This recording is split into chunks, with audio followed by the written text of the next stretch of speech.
Bonjour, c'est Céleste. Bienvenue dans cette nouvelle exploration, dans cette nouvelle aventure que nous allons partager et imaginer. Nous allons découvrir aujourd'hui la persévérance.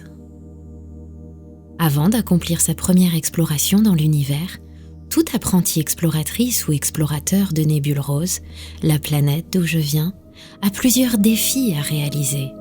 Le dernier et le plus important de tous se réalise en dehors de la famille et de l'école. Il s'agit de gravir une montagne mythique que notre peuple a baptisée la dune de Jupiter. Cet ultime défi est en fait un rituel qui met à l'épreuve notre persévérance. Et c'est la plus grande leçon de tout notre apprentissage, car durant cette aventure, nous apprenons à vaincre notre peur, à garder confiance en nous, mais surtout à poursuivre notre chemin malgré les obstacles. Au sommet de la dune de Jupiter, la très respectée Dame de Granit délivre un message sacré. Ce message contient toutes les informations de la grande mission destinée à chacun et à chacune d'entre nous. Lors de mon jeune âge, il m'a fallu moi-même gravir la dune de Jupiter. Je vais donc te raconter aujourd'hui mon ascension vers la Dame de Granit. Mais avant cela, mets-toi en position de relaxation. Je te conseille de t'asseoir confortablement ou de t'allonger si tu en as envie. Tu peux te mettre sur le dos ou sur le côté. Choisis ta position préférée, celle où tu te sens le mieux pour te reposer et pour écouter ce que je vais te raconter. Je te laisse t'installer confortablement.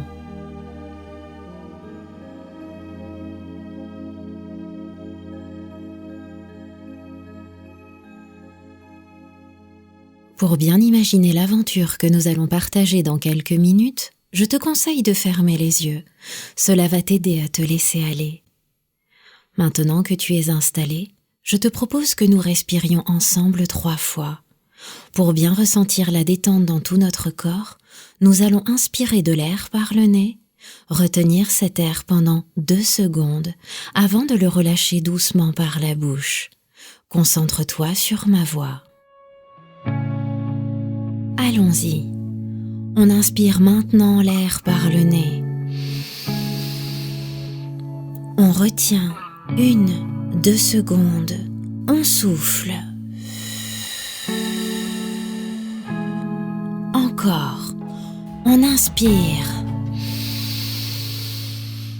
On retient 1-2 et on souffle.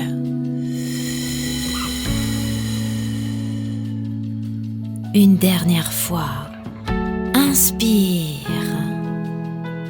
Ton ventre se gonfle.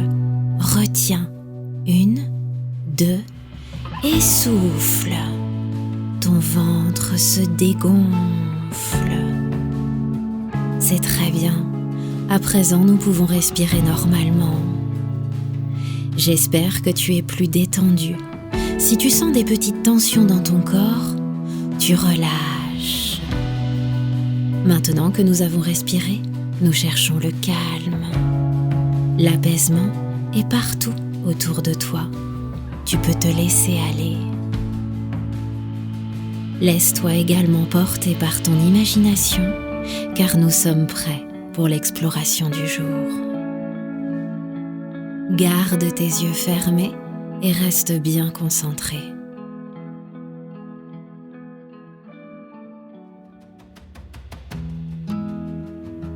Bien avant de faire mon entrée dans le prestigieux cercle des voyageurs du temps et de l'espace, je m'apprêtais donc à relever le grand défi de la dune de Jupiter, ce qui marquait la fin de ma dernière année à l'école intersidérale du voyage.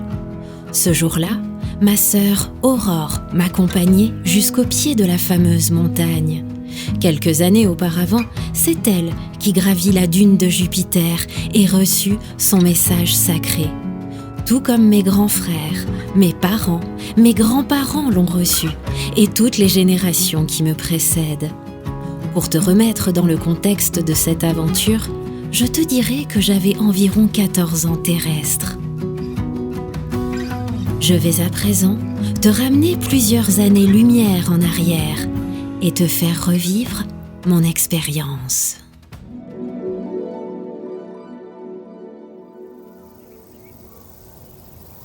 C'est en sillonnant la rivière des Roches Rouges que nous rejoignons la dune de Jupiter.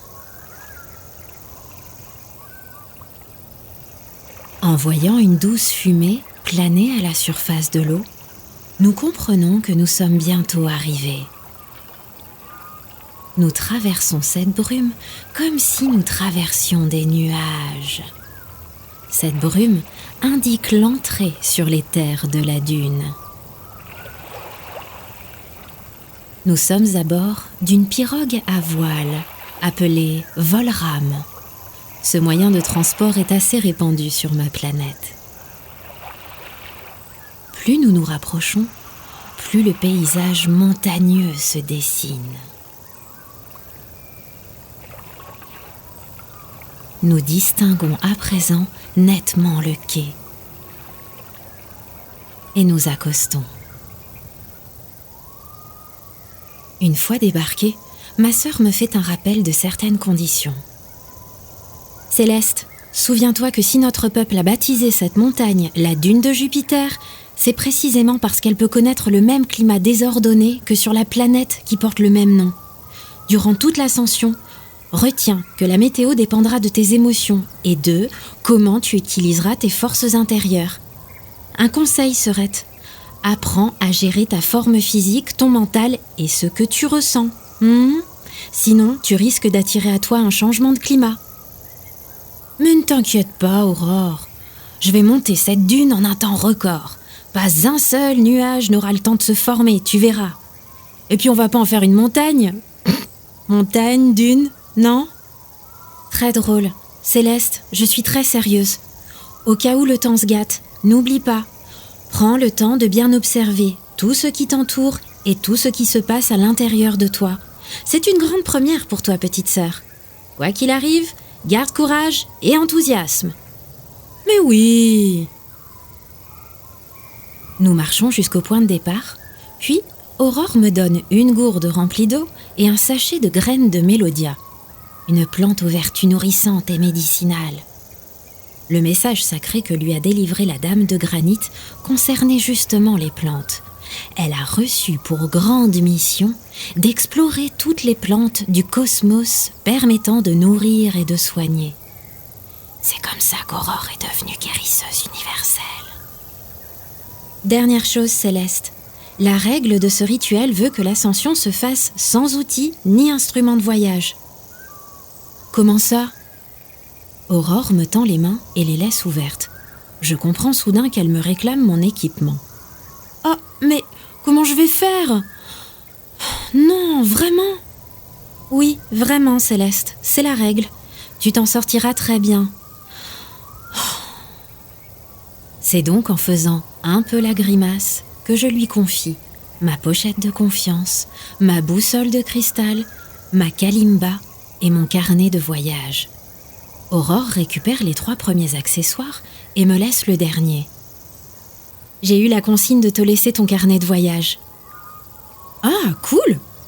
Oui, et ramène-nous de beaux dessins. Bon, Sœurette, il est temps pour moi d'y aller.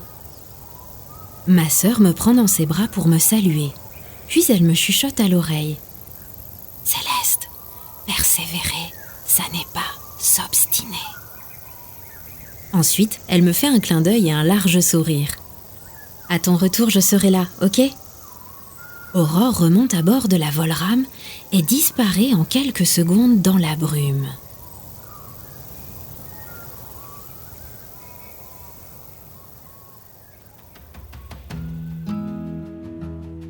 Me voilà livrée à moi-même.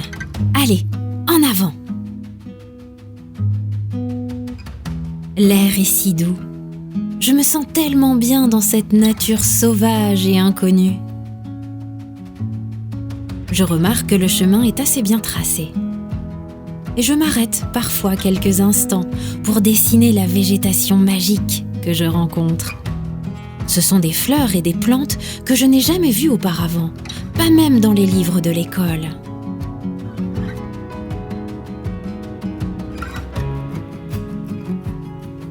Je découvre aussi une forêt d'arbres merveilleux. Des ruisseaux où l'eau scintille en surface.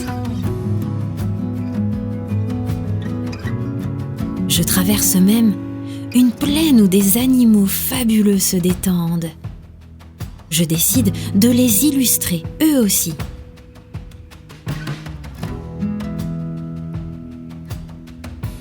Même si je n'ai toujours pas fait de pause pour m'hydrater, me nourrir ou me reposer, marcher encore quelques heures et escalader quelques rochers, ça ne me fait absolument pas peur. Je me sens parfaitement capable de gravir cette dune de Jupiter. Quant à cette histoire de météo des émotions, pour tout dire, je trouve que ma sœur exagère un peu. Puis, me revient en tête cette idée de battre le record de vitesse pour arriver au sommet. J'imagine déjà la fierté dans les yeux de ma famille, mais aussi recevoir les honneurs du peuple de Nébule Rose. Et puis après tout, je suis assez pressée de rencontrer la Dame de Granit et de recevoir mon message sacré. Alors, je décide de poursuivre mon chemin. Malgré mon ventre qui gargouille, je me dis que j'ai toutes mes chances d'y arriver rapidement. C'est à ce moment-là que d'un coup, le vent se lève. Lorsque j'arrive à la partie rocheuse de la dune, le vent s'intensifie et je vois au loin des nuages se former. Moi qui avais assuré à Aurore que je serais au sommet bien avant qu'un nuage apparaisse, les voir grossir n'arrange pas du tout mes affaires. Je regarde la paroi à escalader. Me vient au même moment à l'esprit cette phrase étrange que ma sœur m'a chuchotée à l'oreille juste avant de partir. Céleste, persévérer, ça n'est pas s'obstiner. Mais plutôt que de faire attention à cet avertissement, je reste sur l'idée de grimper. Je me dis que ma sœur ne peut pas comprendre l'enjeu. Elle a mis 3 jours pour monter. 3 jours. Non, elle ne peut pas comprendre. Aurore n'a jamais vraiment été une aventurière. Je décide alors d'accélérer mon rythme. Je commence donc à escalader la paroi, malgré quelques gouttes de pluie. Au bout de plusieurs mètres gravis, je sens mes jambes faiblir un peu. Pour me donner de l'énergie, je m'agrippe alors comme je peux pour extirper le sachet de graines de Mélodia. Je tente de l'ouvrir et... Oh non! Le sachet se renverse et je perds plus de la moitié dans le vide. Je fais en sorte de le remettre rapidement dans ma poche. Les gouttes de pluie deviennent de plus en plus nombreuses sur mon visage. Une légère sensation de vertige me prend.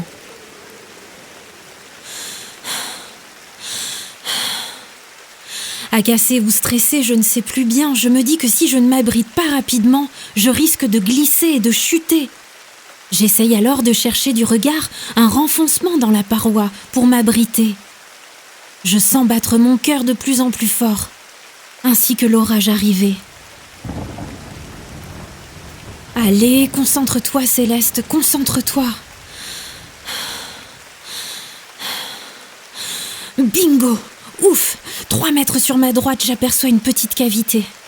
Dans mon empressement pour l'atteindre, aïe! J'égratigne mon genou. Je parviens toutefois à atteindre l'abri, puis je m'installe comme je peux. Ça n'est pas très grand, mais suffisant pour y passer la nuit. Oh, j'ai froid. Je commence à m'en vouloir de ne pas avoir pris le temps de faire une pause. Je ne sais plus ce que je ressens, si c'est de la colère ou de la tristesse. À ce moment-là, tous mes espoirs de record s'éteignent. Je sens surtout mon corps fatigué de tant d'efforts.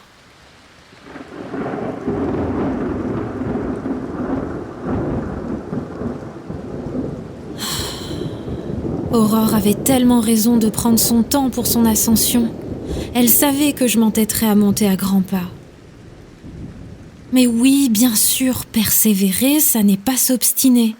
Son conseil prend maintenant tout son sens dans mon esprit. De penser à Aurore me rassure et me donne envie de me soigner comme elle l'aurait fait à ma place. J'ouvre alors ma gourde et verse un peu d'eau sur mon genou pour le nettoyer.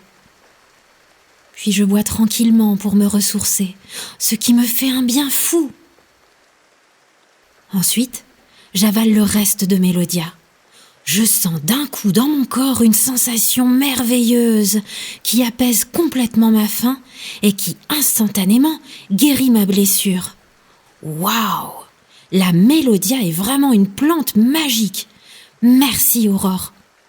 Je tente de réfléchir maintenant au moyen le plus efficace de me réchauffer. C'est typiquement le genre de situation que nos professeurs nous ont appris à gérer lors de nos entraînements à l'école. La plus belle et chaleureuse des options est de faire apparaître à mes côtés mon animal totem. Je ferme alors les yeux, comme on me l'a enseigné, et focalise intensément sur son nom.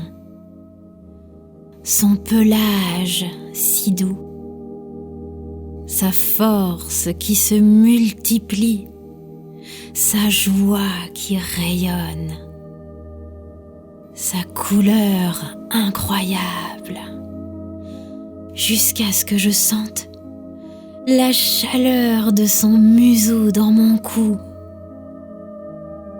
J'ouvre les yeux. Youkou, te voilà mon chien loup. Je prends Youkou dans mes bras.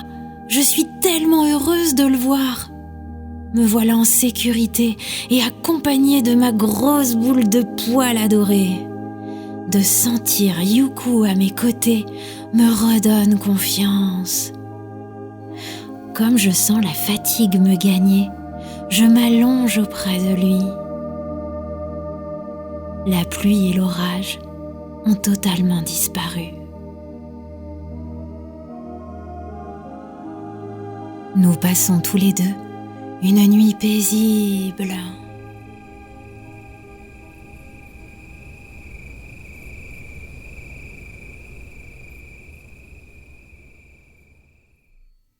Après avoir fait de très beaux rêves, je me réveille. À l'extérieur, je constate qu'il fait un temps magnifique. Je remarque surtout que Youkou a quitté les lieux sans faire de bruit. Dans mon esprit, je le remercie d'avoir veillé sur moi toute la nuit, puis je lui souris. Je m'étire et décide de prendre le temps de me préparer pour cette nouvelle journée. La leçon de la veille me permet de réaliser qu'il est très important d'avoir un état d'esprit serein et de prendre soin de ses émotions. Pour cela, je choisis de méditer. Je m'installe confortablement, le dos bien droit, les yeux fermés, puis j'entame de profondes respirations.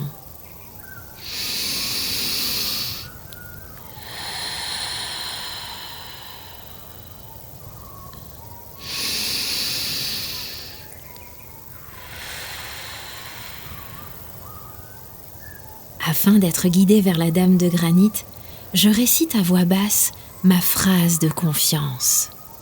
C'est la première fois que je fais cet exercice toute seule dans un milieu inconnu. Je reste bien concentrée.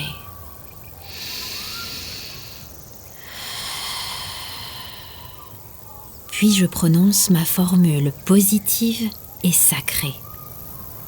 J'appelle à recevoir tous les enseignements qui me guident vers l'harmonie et qui m'aident à accomplir ma destinée de voyageuse universelle.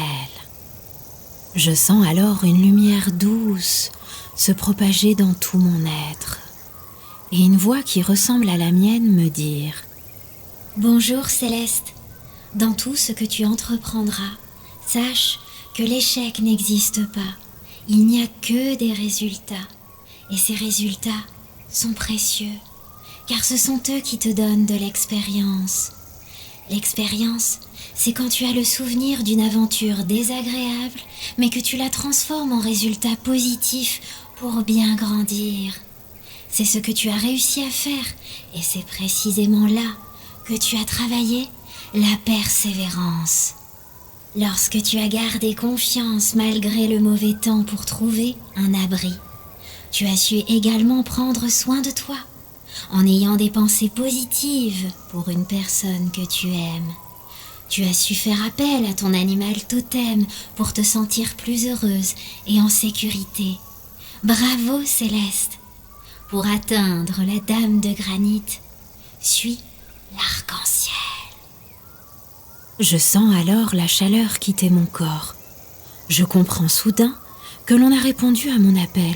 J'ouvre les yeux, bois un coup et décide d'illustrer mon passage dans cet abri, y dépose un souvenir avant de le quitter. Je sors et je finis d'escalader la paroi.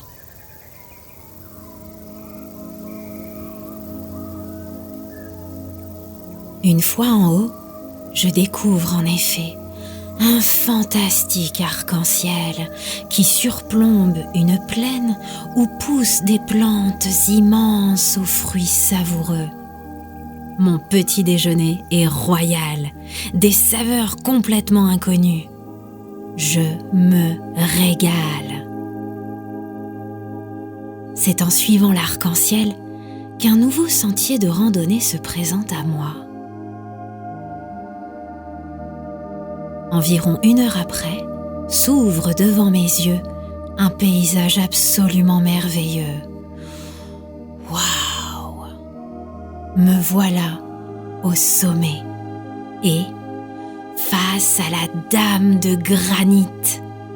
Elle est tellement belle, façonnée dans la roche, ornée de plumes verdoyantes et habillée de cristaux et de minéraux aux couleurs étincelantes, telle une grande déesse, majestueuse et gardienne de la dune. Avec un grand sourire, enfin heureuse de la rencontrer, je m'approche d'elle et lui demande de me délivrer mon message sacré. C'est alors que les pierres imbriquées les unes dans les autres se mettent à bouger.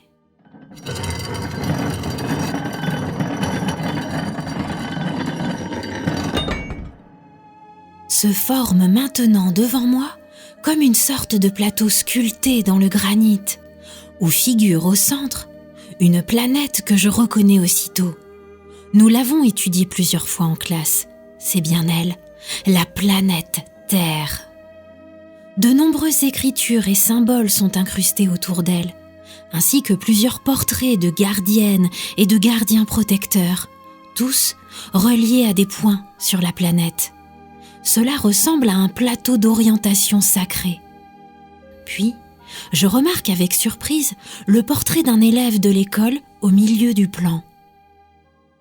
C'est alors que dans un silence magistral, une voix sort du granit. Akelam kiravai, akovam poe kuelli, iberam daliemoi, toyam hotehuia, uaham kui hoko, ibakasham hoe, visoam nai nosa. Tehui elimoana milo, tehui amipoe zur, eirani céleste. Une fois le message sacré délivré, le plateau, d'un coup, reprend sa forme initiale.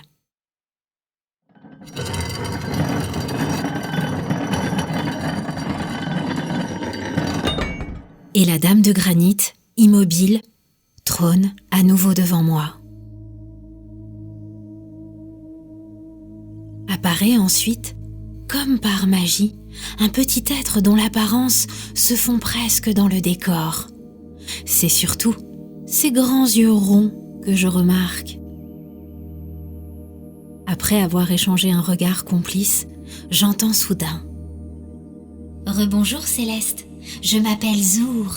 J'ai été désignée par la dame de granit pour t'accompagner dans ta grande mission.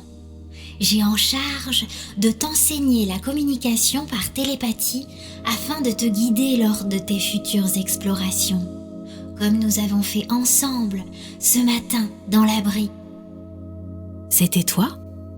Je me surprends à poser la question sans ouvrir la bouche. Oui, C'était moi. Tu as réussi ton premier appel. Tous n'y parviennent pas. J'appartiens au peuple frère de Nébule Rose, les Héliomes. Depuis l'origine de notre monde, nous sommes destinés à guider votre peuple dans vos grandes missions d'exploration universelle. Nous n'avons pas de bouche pour nous exprimer, mais notre voix intérieure est si puissante qu'elle rentre en connexion avec votre esprit. C'est donc par télépathie que je te communiquerai des messages afin de te guider. Avant ta première exploration, nous allons devoir s'entraîner. Mais avant toute chose, je dois te traduire ce que la Dame de Granit t'a annoncé. Seuls les Héliomes et les maîtres du temps et de l'espace peuvent le faire. Céleste, ta grande mission consistera à former, lors de ces 2000 prochaines années terrestres, de nobles exploratrices et explorateurs humains. Parmi les 777 gardiennes et gardiens protecteurs de la planète Terre, 70 représentants et grands sages de l'exploration terrestre t'attendent. De grands enseignements te seront donnés et à ton tour, afin de perdurer la transmission orale, tu devras enseigner à de nombreuses générations terrestres les grandes valeurs du voyage universel. Pour accomplir ta mission, tu seras accompagné de Milo, avec qui tu partageras tes expéditions, tes rencontres et tes découvertes. Tu en sais suffisamment pour aujourd'hui. À bientôt! En quelques secondes, Zour disparut dans le décor. Incroyable! Je compris qu'il était temps pour moi de repartir. Je fis un salut à la Dame de Granit. Puis, le cœur léger, curieuse de rencontrer Milo, et l'esprit tout excité d'aventures à venir, je courus de paysage en paysage pour redescendre.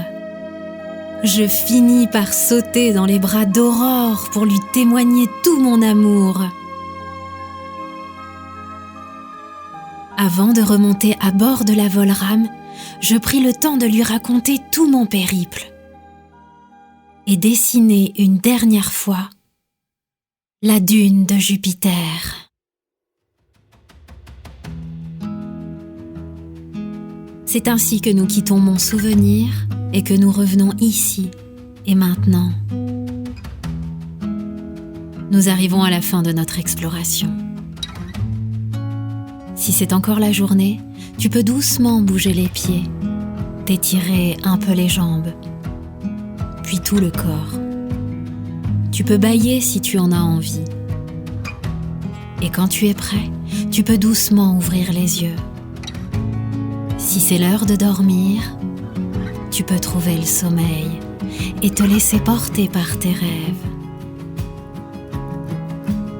Maintenant que tu as exploré la persévérance, de nouvelles explorations t'attendent. D'ici là, je te souhaite de bien t'amuser. Je t'encourage à rêver et à rire jusqu'au ciel. À très vite.